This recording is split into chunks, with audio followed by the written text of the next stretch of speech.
श्यामाजी के चरणों का जिसने दृढ़ता पूर्वक हृदय से आश्रय ले लिया, हृदय से दृढ़ता पूर्वक, अन्य कोई आस भरोस नहीं, ऐसा प्रताप उदय होता है स्वामिनी जी के चरणों का कि त्रिभुवन का हर पद, हर सुख, हर सम्मान धूलि के समान नजर आता है। सच्ची मानिए, भगवदानंद जरा सा स्फुरित हो जाए तो ब्रह्मादिक के भोग शब विषम लागत ताई, नारायण ब्रजचंद की लगन लगी है जाए। बुरी सखी जी कह रही है, जिसने चरणों का आश्रय लिया उसके अंदर एक लोभ जागृत हो जाता है, कब हम श्री जी को देखें। अगर ऐसा नहीं लोभ जागृत हुआ तो कहीं अन्य कोई आश्रय है, कोई भोग वासना है, अभी कोई छिद्र है जिससे आपका भजन रस क्षीण हो रहा है, कोई इंद्रियों की विलासिता धर्म विरुद्ध है, नहीं तो श्री जी के चरणों का आश्रय लेने मात्र से इतना हृदय पावन होने लगता है कि रुदन होने लगता है। कब मिलोगी प्यारी, जिनको श्री जी के दर्शन की लालसा जग गई तो स्वर्ग आदि का सब वैभव बिल्कुल अच्छा नहीं लगेगा, रुचि ही नहीं रह जाएगी। अब तो एक ही नशा चढ़ता है, कोई प्यारी जी की बात सुना दे। एकमात्र युगल सरकार से हमारी मित्रता, हमारा परिचय, हमारी आशा का विषय एकमात्र युगल सरकार, किसी और की तरफ आंख उठाकर भी नहीं देखना। हमसे चूक हो जाएगी यदि किसी और को अपना मान लिया। जो रात दिन ऐसे समय व्यतीत करते हैं, ऐसे महापुरुषों की यदि जूठन मिल जाए तो ठीक जैसी उनकी स्थिति है ऐसी स्थिति उस उपासक की हो जाए। हे किशोरी जी, सहज में करुणा वरुणालय आप कृपा करती हो, की कृपाल हो, हम पर कृपा कर दो, क्योंकि हम में कोई साधन नहीं, हम तो विषय पंख में डूब रहे, विषय रूपी दलदल में धस रहे। बोरी समझ लो, प्राय विकल ही रहती, जो पद देखो हाय हाय स्वामी जी कब मिलोगी को, तो ऐसा लग सकता है किसी को कि भूरी सखी इतनी विकल है, श्री जी मिली नहीं। कोई ये मत समझना कि भूरी सखी प्रियालाल से एक सेकेंड के लिए भी अलग है। नेत्र भर के प्रतिपल रूप पान करते हुए, निरंतर समीप रहते हुए भी ऐसा आभास होता है कभी मिले नहीं, और वो मिलने की छटपटाहट, ये प्रेम। मेरा मन प्रेम रस से तृप्त है, छका हुआ है। हर समय कुंज निकुंजों में प्यारी जी की चरणों के पीछे डोलता है, कहीं यमुना का पावन पुलिन नहीं छोड़ता। प्रतिपल अपने आराध्य देव युगल सरकार की रूप माधुरी देखकर अपने तन मन बलिहार करता रहता हूं। बाके बिहारी के साथ मेरी स्वामिनी जी गलबैया दिए हुए डोल रहे, मैं उनके पीछे पीछे, मेरा मन प्रेम रस में छका है। उपासक की जो विरह अवस्था होती है वो मिलन में अमिलन, बिना विराग के अनुराग जागृत नहीं हो सकता। ये दृढ़ गांठ बांध ले। भजन में तन्मयता है तो आप ये पकड़ पाओगे। कभी कभी भजन के आनंद में आप उमंगन में हैं और उसी समय मन निकल करके किसी विषय में फंसा देगा, क्योंकि आनंद में आप, और अगर सावधान साधक है तो बचा लेगा, नहीं तो कई दिन का अंतराय पड़ सकता उस आनंद में स्थित होने के लिए। वैरागी पुरुष के हृदय में अनुराग का प्रादुर्भाव होता है। ऐसा नहीं कि रागी पुरुष के हृदय में हो नहीं सकता, अगर वो रागी का राग प्रभु की तरफ बदल जाए तो बहुत जल्दी अनुराग हो जाए।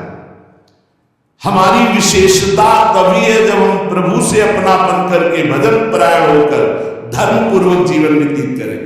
अगर हरि शरणम नहीं, भजन नहीं, तो उनसे खर माने गधा, सूकर, सुअर और श्वान कुत्ता, कुत्ता सुअर गधा अच्छे। हे प्रभु, संसार में जो जीव तुम्हारा नहीं हुआ उसका जीवन व्यर्थ है, व्यर्थ। वो काम क्रोध लोभ मोह मद इनसे मत्सर, इनसे जलता रहेगा, जल जाएगा। ये भोग हमारे समय को नष्ट करते हैं, सार्थक नहीं करते। अगर सत्संग नहीं सुना जाए तो चाहे जहां रह जाए बुद्धि भ्रष्ट हो जाती है। हृदय से कह रहा हूं, अगर नाम जप नहीं करोगे, भगवान का आश्रय नहीं लोगे, तो ऐसी हवा है माया की तुम्हें कोई नहीं बचा सकता। वो आपसे ऐसे आचरण, ऐसी क्रियाएं करा देगी अगर भगवान के आश्रित हो, चूक हो भी जाती है, निंदा हो भी जाती है, अपमान हो भी जाता है, तो एक शब्द याद रखो, नामे भक्ता प्रणश्यति। भगवान कह रहे मेरे भक्त का नाश नहीं हो सकता। रात न प्रभु चित चूक किए की, करत सुरत सहबार किए की। चूक हो गई, भगवान संभाल देंगे, उनकी प्रबल प्रचंड माया है। ऐसा असहनीय होना चाहिए बैरागी के लिए विषय कि जैसे बढ़िया खीर बना के, बढ़िया मिठाई बना के रखे, कान में कोई आके दे इसमें विष मिला तो आप खा नहीं सकते। ऐसा दुर्विषय आपके लिए नाना प्रकार की भोग सामग्री होनी चाहिए भगवत प्राप्ति के लिए। एकांत में बैठा हुआ, हथेली पे कपूर रखे, अश्रु प्रवाह करता हुआ, हा राधा हा कृष्ण बार बार पुकार रहा है, और ऐसे भगवान के ध्यान में मगन जो है उसका जीवन धन्य है। चाहे वो वृंदावन में हो, चाहे वो किसी भी देश का वासी हो, कहीं भी रह रहा हो, जो भगवान के चिंतन में सुप्रवाह करके निर्विषय चित्त से भगवान के ध्यान में तन्मय है, धन्याति धन्य उसका जीवन है। आप सच्ची मानिए, जो भक्त होता है वो क्रियाएं नहीं देखता, भक्त कारण तत्व को देखता है। इसका कारण क्या है? ये जो क्रिया हुई इसका कारण क्या है? किसी में दोषों की बाहुल्यता होती, गुण बहुत कम होते हैं, किसी में गुणों की बाहुल्यता होती, दोष बहुत कम। कि हमारे संपर्क में जो भी व्यवहार करने वाले व्यक्ति आवे, हमें ऐसा व्यवहार करना चाहिए, पहला तो भगवत भाव, इनमें प्रभु है ऐसी भावना, अपने को बचा लोगे आप उनके दुर्व्यवहार से। और दूसरी बात, जब ये पता चले कि दुष्ट स्वभाव का है, तो इतना मृदु व्यवहार करो कि तुम्हारे व्यवहार से उसके दुष्ट स्वभाव में कमी आवे और सत स्वभाव बढ़ने लगे। तब तो तुम माने जाओगे भगवान का भजन करने वाले। तुम जल्दी आग में और पेट्रोल डालने वाली बात करोगे तो उसकी दुष्टता और बढ़ जाएगी। दुष्टता को साधुता के द्वारा दमन करके उसकी साधुता को बढ़ानी चाहिए, जिससे उसका तमोगुण घटे, सतोगुण बढ़े। तो ये तुम्हारी भागवतिक सेवा बन जाएगी। भोगों में तो निराशा कर लो, जगत में निराशा कर लो, लेकिन परमार्थ में निराशा नहीं होनी चाहिए।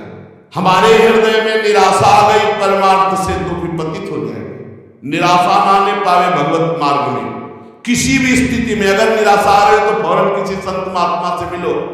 जिसको सत्संग मिल गया, अब निश्चित हो गया उसे भगवत प्राप्ति हो जाएगी। बस सत्संग छोड़ना नहीं, सत्संग पकड़े रहना। और सत्संग मिलने के बाद जब भजन में रुचि बने तो समझना चाहिए सत्संग मिला। अगर भजन में रुचि नहीं तो सत्संग नहीं है। विचारवान संतों की अनुभवयुक्त वाणी का सत्संग जो सुनो, उसे बिल्कुल अक्षरशः अपने जीवन में उतारो। भगवान कहते हैं कि ये शब्द स्पर्श रूप रस गंध में 5 ज्ञानेंद्रियां लेकर मन सदैव विचरण करता रहता है। अगर आप इनको भगवान को अर्पित कर दें तो बंधन मुक्त हो जाए या ज्ञान से युक्त हो जाए, तो जो तत्व को जानने वाला उपासक है उसको कोई कर्म नहीं बांध पाता। कैसे नहीं बांध पाता? वो कर्म करता हुआ भी नहीं बनता। वो देखता हुआ, सुनता हुआ, छूता हुआ, सूंघता हुआ, खाता हुआ, चलता हुआ, ग्रहण करता हुआ, बोलता हुआ, मलमूत्र का त्याग करता हुआ, सोता हुआ, श्वास लेता हुआ, आंख खोलता हुआ, मूंदता हुआ, संपूर्ण इंद्रियां इंद्रियों के विषय में बरत रही है। इंद्रियां इंद्रियों के विषयों में है, पर वो कुछ नहीं कर रहा, उसे कोई भी फर्क नहीं पड़ेगा। ये है सिद्धावस्था। देखना नेत्रेंद्रिय का कार्य है, सुनना श्रोतेंद्रिय काम से, स्पर्श करना स्पर्श का, और सूंघना ये घ्राणेंद्रिय, और स्वाद लेना मीठा खट्टा चरफरा रसना रसेंद्रिय। ये इंद्रियां रस ले रही हैं। आप इनके दृष्टा हैं, आप थोड़ी भोग रहे हैं। स्वाद आप नहीं ले रहे, रसेंद्रिय ले रहे। पर जब आप स्वाद ले रहे होते हैं रसेंद्रिय में तन्मय होकर, तब आपको ज्ञान नहीं होता और ज्ञानी को ज्ञान होता है। अब चलना, ग्रहण करना, बोलना और मनमूत्र का त्याग करना, ये कर्मेंद्रियों से होता है। कर्मेंद्रिय और ज्ञानेंद्रियों को हम जानने वाले, हम कर्मेंद्रिय और ज्ञानेंद्रिय नहीं है।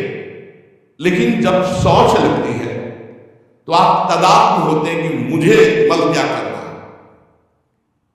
और ज्ञानी को शौच लगती है तो वो भी शौचालय जाता है, और उसको पता है कि मुझे नहीं, ये कर्मेंद्रिय का विषय है, ये वेग आया है, सुविधा है, और जो इस भाव से भी ऊपर उठ गया उसे अवधूत स्थिति कहते हैं। तो जो नींद है अंतःकरण का विषय है, ये अपना विषय नहीं है। श्वास लेना ये प्राणों का विषय है, अपना विषय नहीं।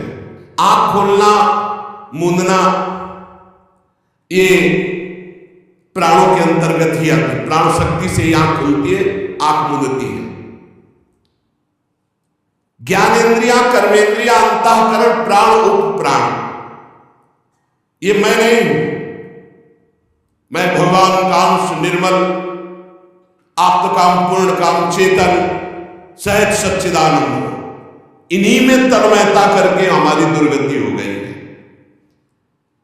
संपूर्ण क्रियाएं प्रकृति से प्रकृति में हो रही है। शरीर प्रकृति का, इंद्रियां प्रकृति का, मन प्रकृति का, बुद्धि प्रकृति का, प्राण प्रकृति का प्रकृति में आप इसमें तन्मयता करके कर्ता भोक्ता भावन के दुर्गति को प्राप्त हो रहे हैं। स्वयं के द्वारा कोई भी क्रिया न कभी हुई है, ना होगी और ना भी है। अकर्ता आप है तो फिर आपको दंड कैसे मिला? तन्मयता के कारण आपने कर्मों के कर्ता भाव को स्वीकार किया और तन्मय हो गए। यही कर्ता भाव हमको हटाना, चाहे भक्ति से हटा ले, चाहे ज्ञान से हटा ले। उपासक ये देख लेता है कि मैं करता नहीं है, वो मुक्त होने लगता है। इतने जादू का तमाशा है, समझ लो। जब तक आप स्वयं कर्ता और भोक्ता बनेंगे तब तक आपका बंधन कटना मुश्किल है।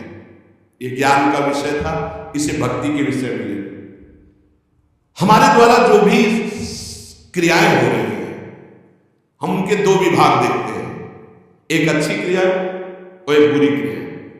बिल्कुल सरल भाषा में आपको बता रहा हूं। जो अच्छी क्रियाएं हैं वो शास्त्र सम्मत है, जो बुरी क्रियाएं हैं वो शास्त्र विरुद्ध है। बुरी क्रियाओं को अशुभ कर्म कहते हैं, अच्छी क्रियाओं को शुभ कर्म कहते हैं। शुभ और अशुभ कर्म ये गुणों से प्रेरित होते हैं। सतोगुण तो शास्त्र सम्मत, रजो और तम मिश्रित या तमोगुण या घोर रजोगुण ये शास्त्र विरुद्ध आचरण कराएंगे। अब अपने को भगवान की शरण में हो जाना, गुणों की शरण में नहीं। भक्ति का मार्ग, पूरा शरीर, इंद्री, प्राण, उपप्राण सब, हे नाथ मैं आपकी शरण में। ये तो समझ में आ रहा है ना?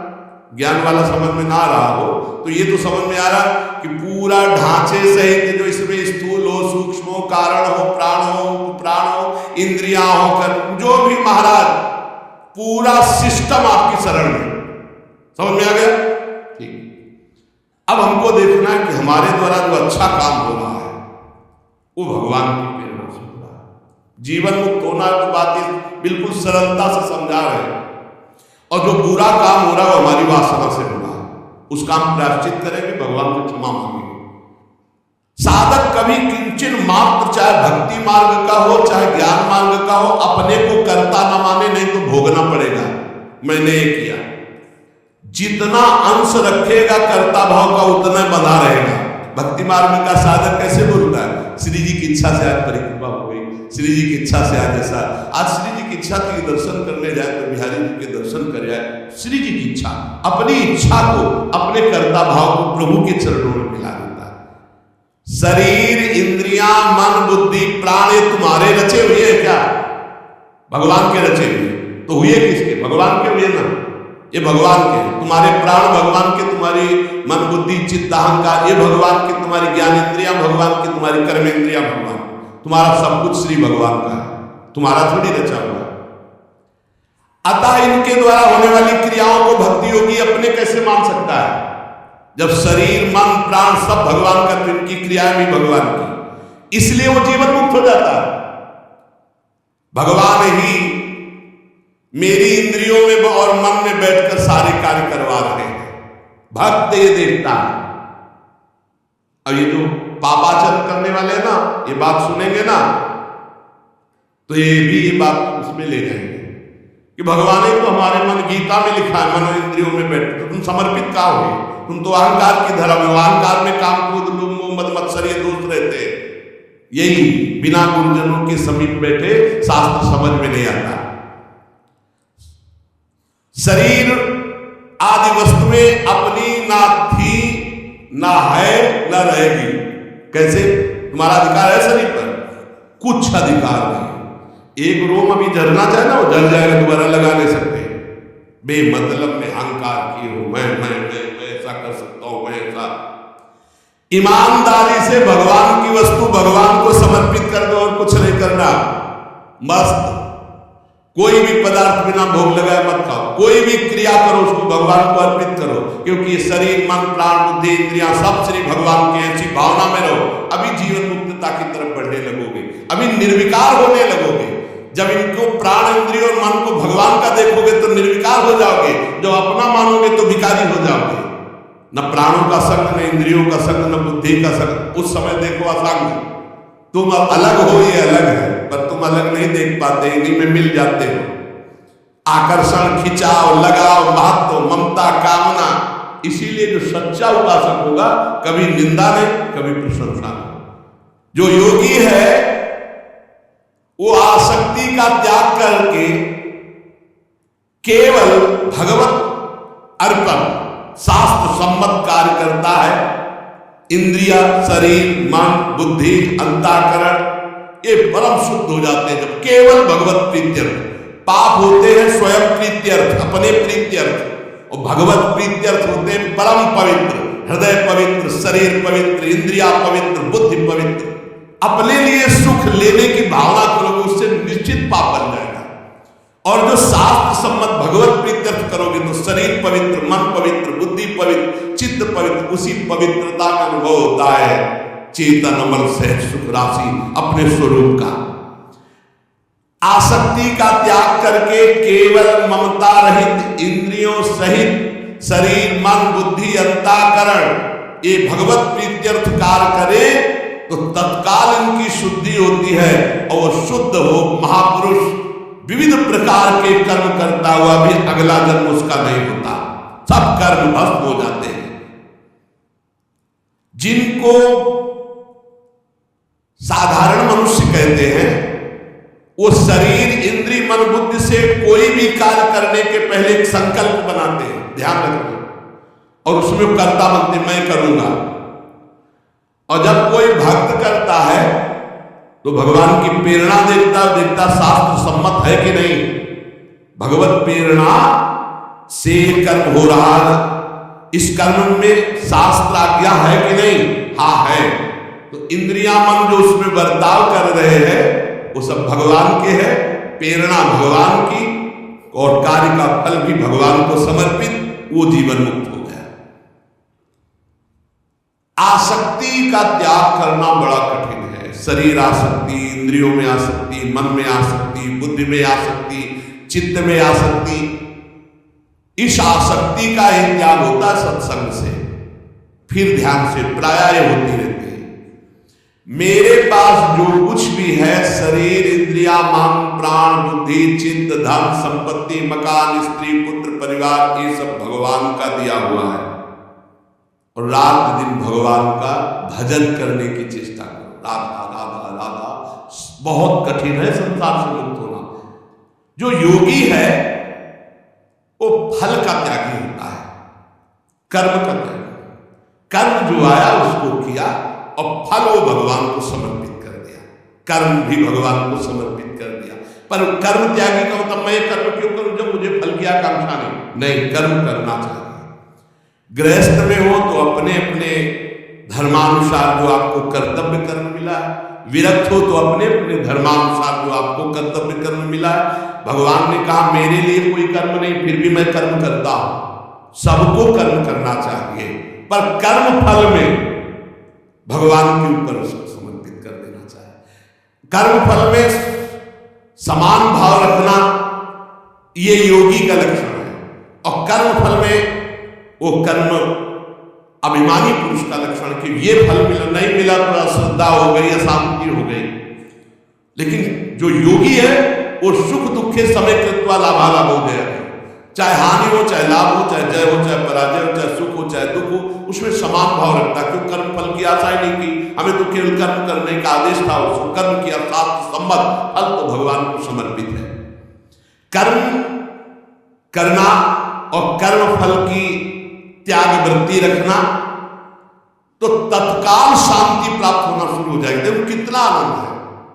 हम कर्म फल चाहते ही नहीं, हमें करना है, हमें भजन करना है, हमें साधन करना है, हमें अपने अपने जो कर्म है वो करने, वो फल की तरफ भगवान देखे, जो ही प्यारो करे सोई मोहि भावे। अभी शांति युक्ता कर्म फलम त्यक्त्वा शांति माप्नोति नैष्ठिकीम्।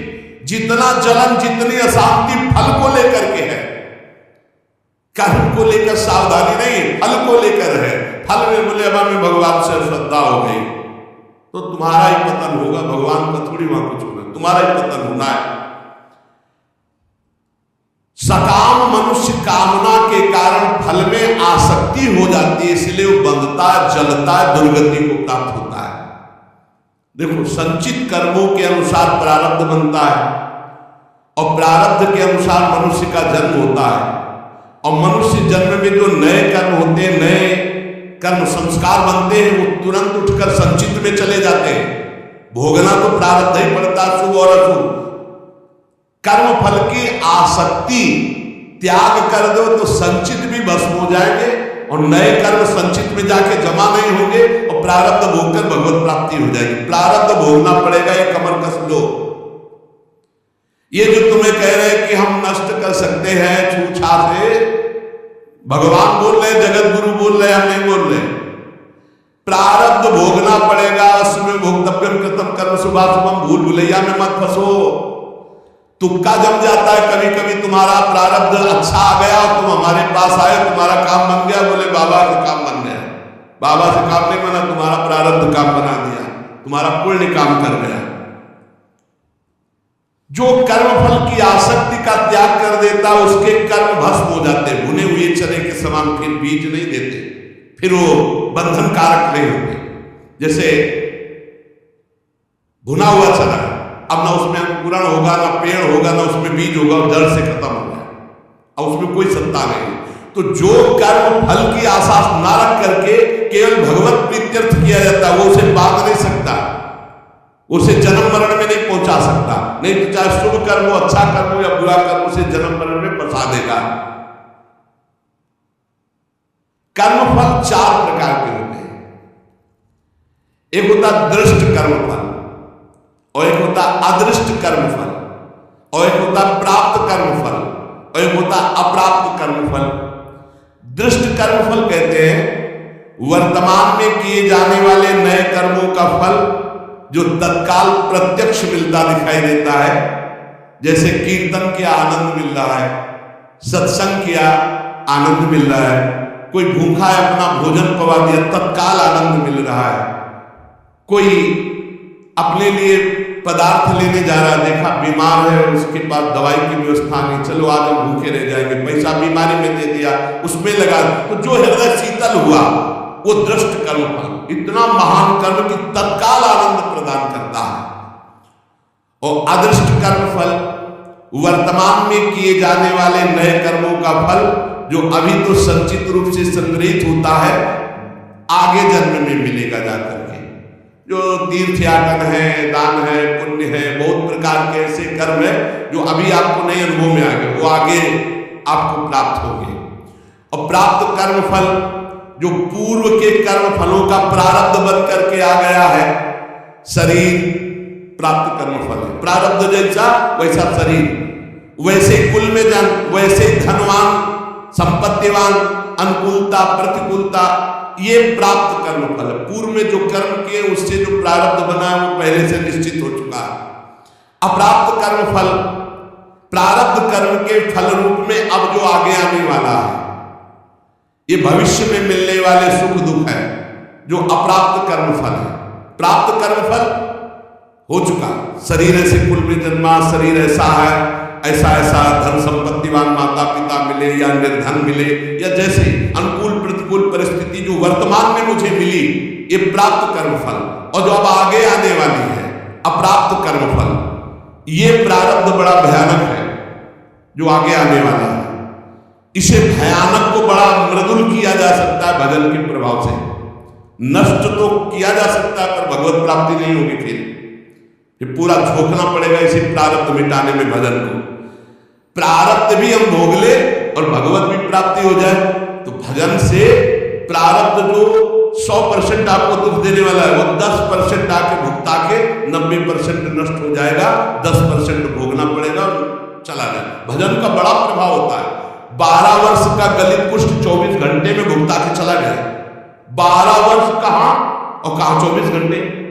भजन से अप्राप्त कर्म फल को, जो आने वाला प्रारब्ध है, उसे रोका जा सकता है, उसे कम किया जा सकता है, उसे मिटाया भी जा सकता है। पर जो भगवत प्राप्ति करना चाहते हो मिटाने में नहीं फंसते, उसे भोग लेते हैं और भगवान की प्राप्ति करते हैं। ये 4 प्रकार के कर्म फलों में दृष्ट और अदृष्ट ये क्रियमाण, और जो प्राप्त और अप्राप्त कर्मफल है प्रारब्ध के अधीन है। दृष्ट कर्मफल आग्रह नहीं रखना, मिलने पर प्रसन्न या प्रसन्न ना होना। अदृष्ट कर्मफल आशा रखना, प्राप्त कर्मफल में ममता न करना, मिलने पर सुखी दुखी ना होना। अप्राप्त कर्मफल मिट जाए ऐसी आशा न रखना, ये भक्त के हृदय में होता है। चारों प्रकार के कर्मफल भक्त के हृदय में कोई प्रभाव नहीं डाल सकते। इसलिए उपासक को चाहिए कि भगवान की प्रसन्नता के लिए शास्त्र सम्मत कर्म करे, कर्म फल भगवान को समर्पित कर दे, निरंतर नाम जप करे, तो इस कर्म की झंझटों से बचकर भगवत प्राप्ति हो जाएगी। नाम जप और भगवत समर्पण, ये 2 शास्त्रों में बहुत जोर की बात है। जो कुछ मेरे पास है मैं सहित भगवान को समर्पित, नाम जप, सब ठीक हो जाएगा, बुद्धि ठीक हो जाएगी, मन ठीक हो जाएगा, कर्म संस्कार मिट जाएंगे, भगवत प्राप्ति हो जाएगी। नाम संकीर्तनम यस्य सर्व पाप प्रणाशनम। खूब नाम जप करो और अपने आप को भगवान को समर्पित कर दो। शेष भगवान देख लेंगे, संभाल लेंगे। शेष चर्चा श्री राधा वल्लभ लाल की।